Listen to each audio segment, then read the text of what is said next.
یہ بات غلط ہے.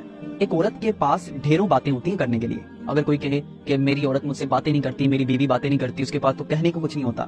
لیکن یہاں پہ پوائنٹ یہ ہے کہ اس کے محرم نے ایک ایسا ماحول اس کو دیا ہو کہ وہ بلا جھجک اس سے ہر بات کر سکے. اور یقین مانو، جب آپ کی بیوی آپ سے بلا جھجک ہر بات کر پائے گی نا، تو وہ آپ کو چھوٹی سی چڑیا کے غم بھی آ کے سنائے گی. وہ آپ کو آ کے پھولوں کے رنگوں کے بارے میں تفصیل بھی دے گی. لیکن جیسے جیسے مرد کی توجہ کم ہوتی ہے نا، ویسے ویسے عورت خاموش ہوتی جاتی ہے. سٹارٹنگ میں مرد سمجھتا ہے کہ یہ کوئی سکون مل رہا ہے اسے، کہ وہ ساری باتیں جو اس نے آپ کے ساتھ کرنی تھی وہ کسی نہ کسی کونے میں دفن ہو چکی ہیں. اور شوہر کو اس وقت محسوس نہیں ہوتا کہ اس کی بیوی خاموش ہو رہی ہے.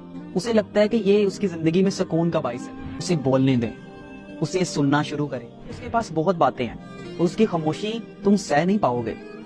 میں نہیں چاہتی کہ تم ذہنی مریض بن جاؤ، اس لیے مجھے کھل کے بولنے دو. میں تم سے دنیا جہاں کی باتیں کروں گی، ہر معاملے پہ تم سے رائے لے کر چلوں گی. بس مجھے تم سے تمہاری توجہ اور محبت